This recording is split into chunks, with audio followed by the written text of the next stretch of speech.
Hola, ¿qué tal? ¿Cómo les va? ¿Cómo andan? Bueno, espero que se encuentren todos muy bien.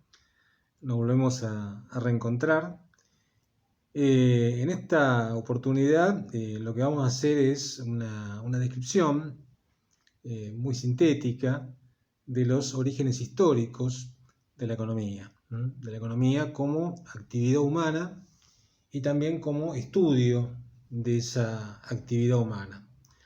Para que después ustedes, a partir de esta introducción, puedan abordar el estudio de las escuelas del pensamiento económico, arrancando con el mercantilismo del siglo XVI, año 1500, y después, bueno, continuar con el resto de las escuelas. Eh, la economía como actividad humana siempre existió, ¿no? Es decir, desde tiempos remotos de la prehistoria siempre hubo una actividad económica llevada adelante por el hombre, ¿no? Es decir, ya en el periodo paleolítico, estamos hablando de aproximadamente 2 millones de años, encontramos una economía de tipo depredadora, ¿no? Es decir, hay una actividad vinculada con la caza, con la pesca, con la recolección de frutos y vegetales, y una forma de vida obviamente de tipo nómade, es decir, encontramos un traslado permanente, ¿no? De los grupos, de los clanes, de las tribus humanas en busca del sustento, ¿no?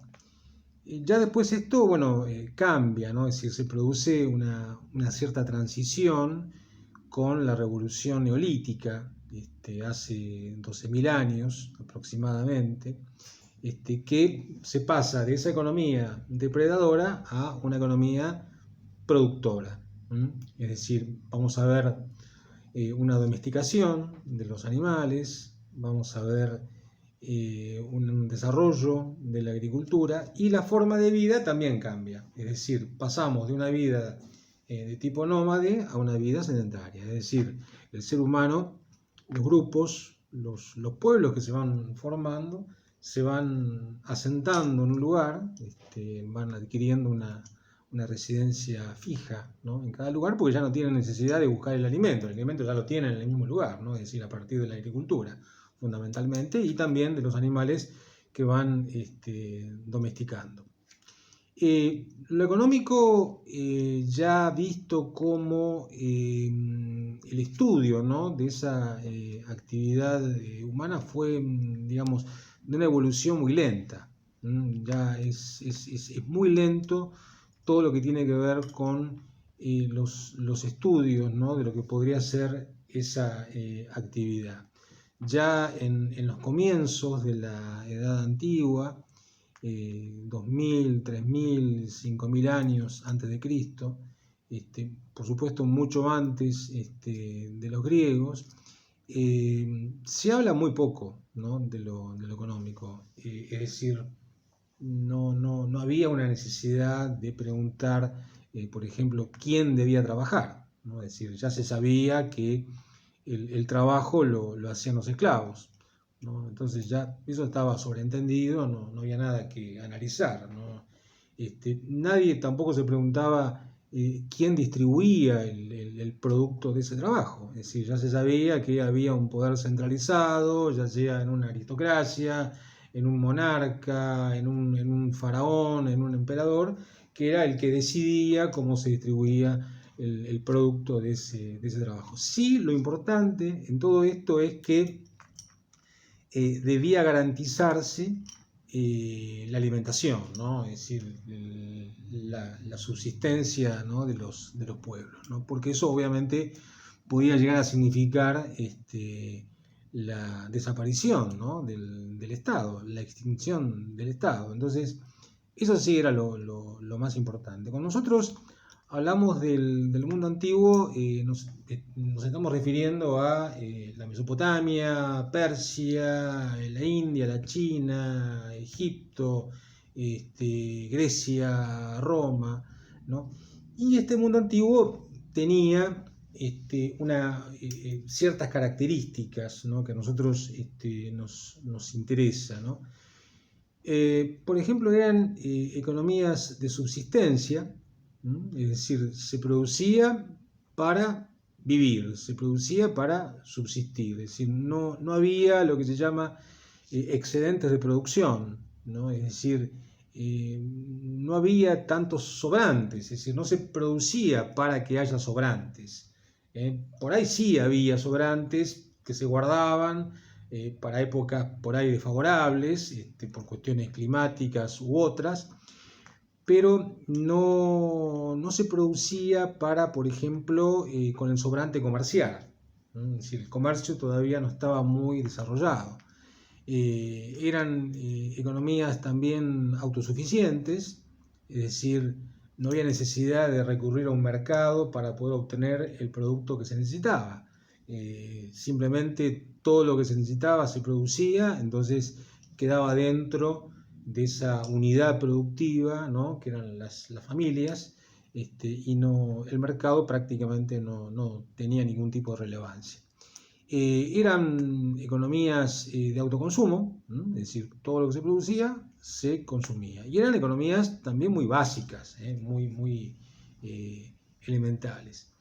Estaban basadas en economías agrarias, familiares, como dije anteriormente. Acá hay un tema que es muy importante que ustedes tengan en cuenta.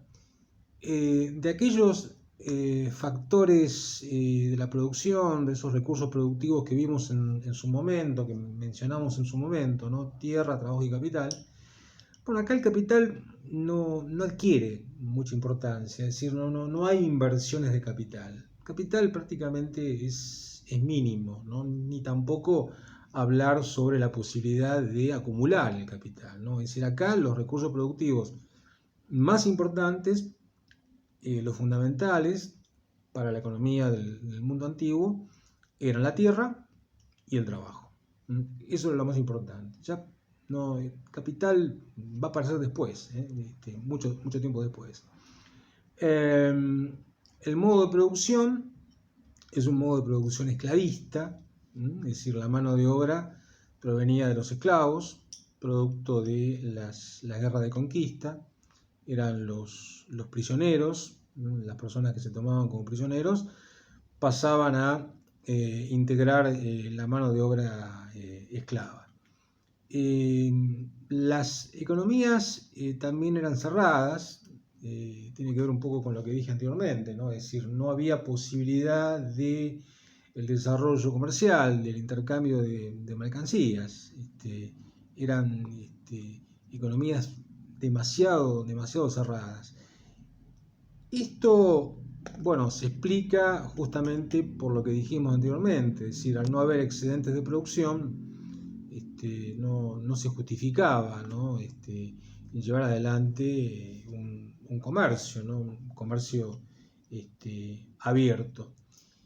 Y también, digamos, la falta de capacidad o desarrollo de los transportes, ¿no?, ya sea terrestres o marítimos. Entonces, el comercio prácticamente podemos decir que era un comercio incipiente. No había tampoco un progreso tecnológico, ¿no? Era muy bajo, era muy lento. Hay dos razones. Una de ellas se debe a que había muchos esclavos, los esclavos eran baratos, entonces si se quería de alguna manera aumentar la producción, bueno, se agregaban más esclavos y con eso se solucionaba el problema. Es decir, no había necesidad de buscar desde lo tecnológico alguna técnica que mejore el rendimiento productivo. Así que bueno, en ese sentido, de alguna manera detenía eso el avance tecnológico. Y también otro elemento que frenaba el avance tecnológico era lo mal mirado que estaba el lucro, ¿no? Es decir, no había posibilidades de producir más para obtener algún tipo de ganancia, mucho menos acumular esa ganancia, ¿no? Es decir, el lucro no estaba bien visto. Entonces, obviamente, era un freno, otro freno más, que no incentivaba, ¿no? a ningún tipo de desarrollo tecnológico, ¿no? en la economía. El dinero y el crédito existían, sí, por supuesto, pero no tenían una circulación, digamos, muy importante, no había una circulación generalizada, ¿no? del dinero.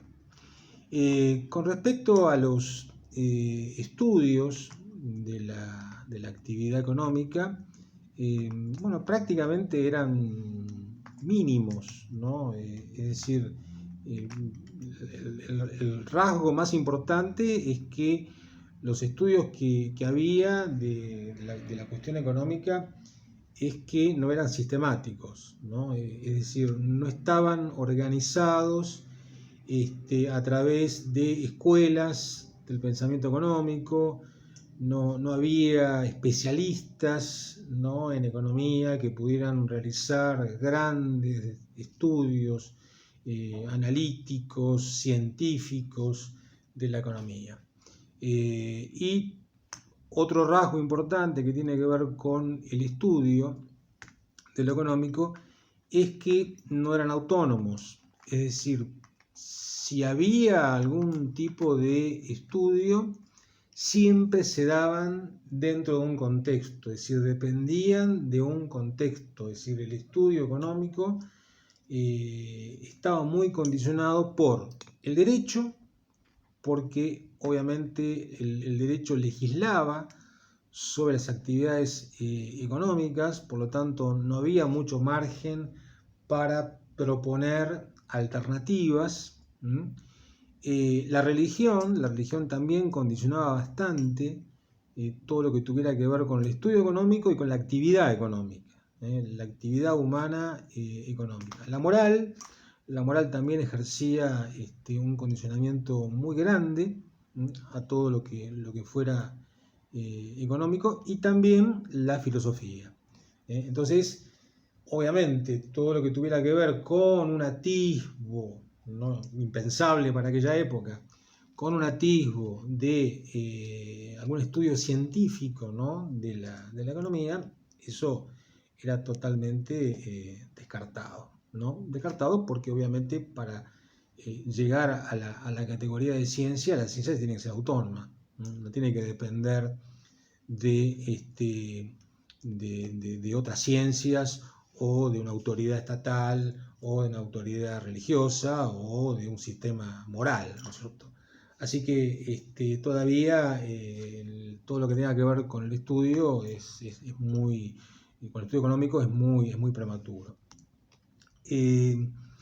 Los griegos hicieron algunas aportaciones a la economía. Obviamente los griegos se destacaron en las matemáticas, en la geometría, en la astronomía, en la filosofía, en la política, ¿no? Pero hubo estudios individuales de algunos filósofos, los clásicos, Hesíodo, Homero, Sócrates, Platón, Aristóteles, Jenofonte, que bueno, hicieron algunas aportaciones que tenían que ver con la economía, ¿no? Es decir, hablaron sobre algunos temas vinculados, ¿no? a la economía, como por ejemplo la división del trabajo, lo que ellos llamaban la especialización humana, por ejemplo la propiedad privada, la propiedad comunitaria, el dinero como medio, el dinero como reserva de valor también, no el dinero como fin de lucro, ¿no? Es decir, ya lo vimos que había una visión ética, ¿no? de la economía, por lo tanto no había posibilidad ni siquiera de insinuar la palabra ganancia, ¿no? Eso era imposible, ¿no? El valor de uso, el valor de cambio también, el precio.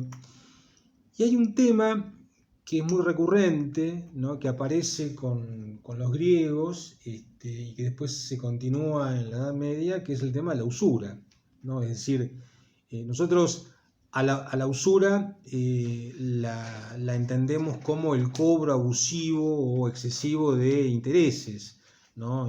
Cuando hay un préstamo. Los griegos consideraban usura al cobro de intereses. Directamente eso era usura. Y eso obviamente estaba mal visto, estaba reprochado eso, porque eso iba en contra, ¿no? De esas virtudes, ¿no? Las virtudes humanas que debía tener el ser humano, ¿no? Valga la redundancia. Entonces, la usura era totalmente rechazada. Los romanos, las aportaciones de los romanos fueron, digamos, también mínimas, mucho menores que los griegos, ¿no? Es decir, los romanos se destacaron fundamentalmente por el derecho, ¿no? Es decir, Roma es conocida por el estudio, el desarrollo del derecho romano, que después fue la base de todo el sistema jurídico occidental, ¿no? Pero bueno, había algunos pensadores como Cicerón, Julio Paulo, Séneca, que hicieron algunos aportes. Bueno, luego se produce la caída del Imperio Romano de Occidente en el 476 después de Cristo y aparece la Edad Media, la época medieval. Acá hay continuidades, hay rupturas también con relación al mundo antiguo, ¿no? Es decir, se continúa, por ejemplo, con la economía de subsistencia. En ese sentido no hay ningún cambio.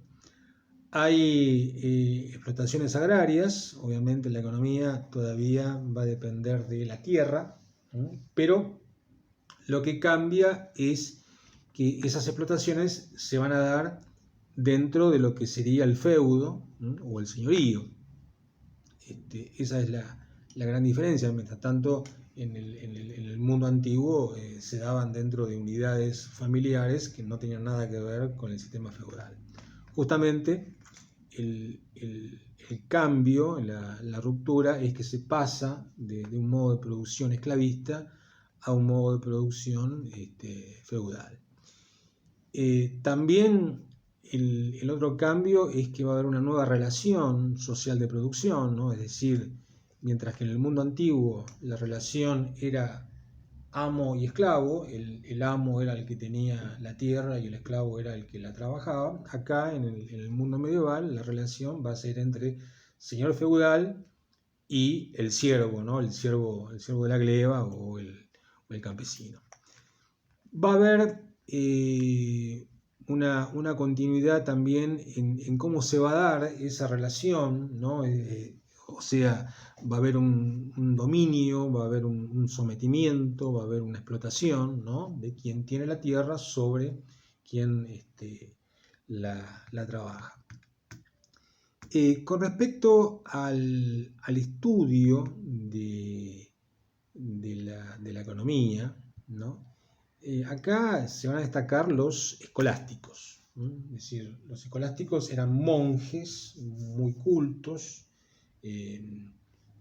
por supuesto eran teólogos, eran filósofos y también se van a ocupar de estudiar algunas cuestiones que tenían que ver con la economía.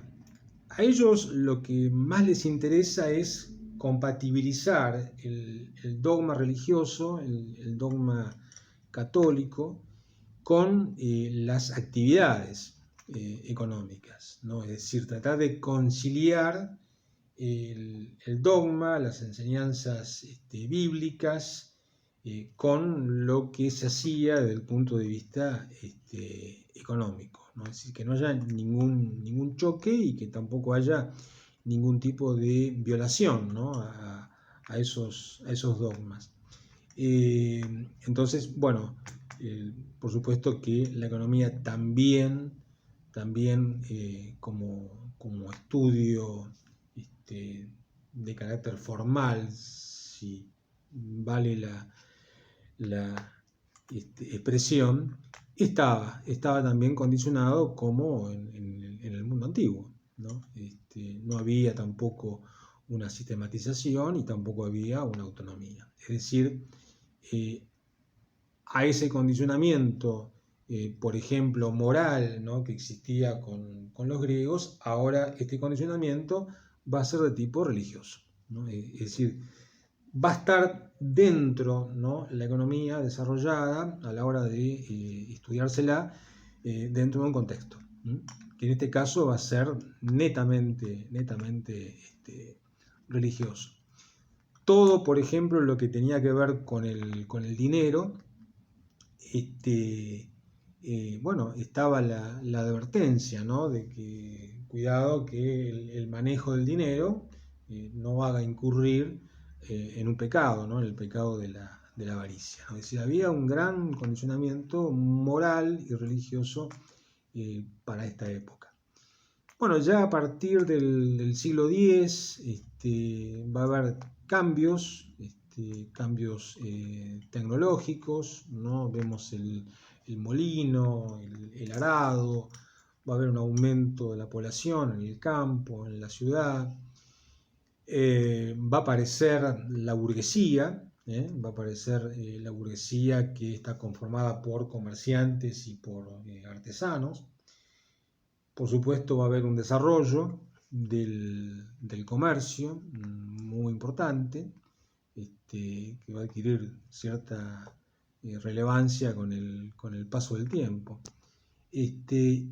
Y el escolástico, ¿no? más importante va a ser Tomás de Aquino, ¿no? el santo Tomás de Aquino del siglo XIII, que va también a estudiar determinados temas que tienen que ver con lo económico, ¿no? Es decir, el justo precio, el salario justo, la usura también. La usura es otro tema, como dijimos anteriormente, que es recurrente, ¿no? También en la Edad Media, ¿no? Es decir, la usura es totalmente condenada, ¿no? Es decir, el tiempo no puede venderse, el tiempo fue concedido por Dios a los hombres por igual, entonces no puede cobrarse un precio por el tiempo que dura un préstamo, ¿no? Eso es condenable. Sí se puede, digamos, prestar dinero, ¿no? Lo que no se puede es cobrar intereses, ¿no? Es decir, ese era el gran problema que tenía la usura, ¿no? en aquellos tiempos. Bueno, por supuesto que todo esto va a ir cambiando poco a poco, se va a ir flexibilizando, la economía se va a ir alejando de lo religioso, va a haber un cambio, ¿no? de paradigma, un cambio de concepción, ¿no? Es decir, esa mirada o concepción teocéntrica ahora se va a transformar ya cercano, ¿no? al mundo moderno, a la edad moderna. La concepción va a cambiar, va a ser una concepción antropocéntrica. Entonces, en síntesis,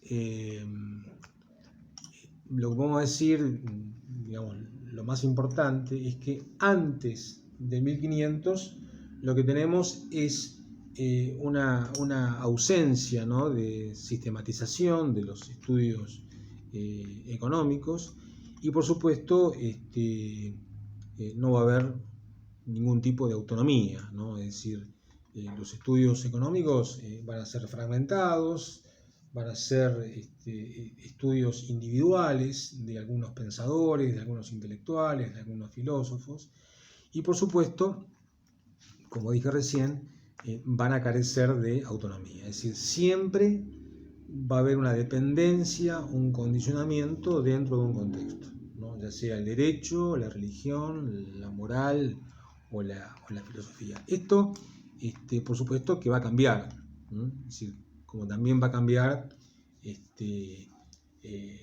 el modo de desarrollo de la economía. Es decir, la economía en el mundo antiguo y en el mundo medieval era una economía, digamos, de subsistencia, una economía autosuficiente, natural, ¿no? Ese es otro de los nombres que también recibe.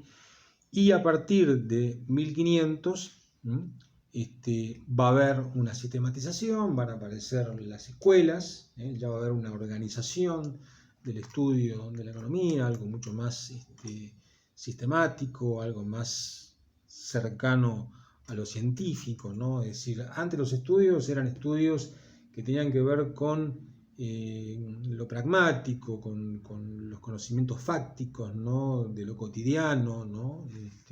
Ahora no, ahora después de 1500 va a haber un estudio más sistemático y por supuesto la economía ya como ciencia va a adquirir una autonomía total.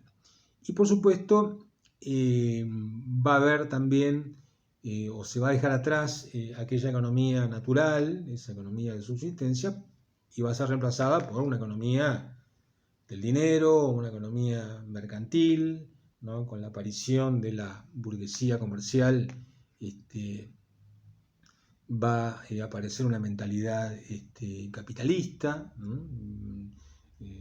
Esto se va a dar con la aparición de la contabilidad, con la aparición de los billetes, la letra de cambio, los bancos privados, las compañías mercantiles, las ventas a crédito, ¿no? Es decir, va a haber una serie de componentes que le va a dar un cariz totalmente diferente, ¿no? A lo que fue el mundo antiguo.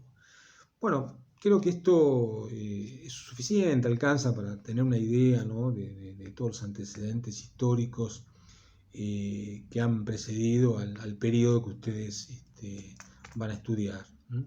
Así que bueno, cualquier duda que tengan, me van consultando. Que estén bien, les mando un saludo. Hasta luego.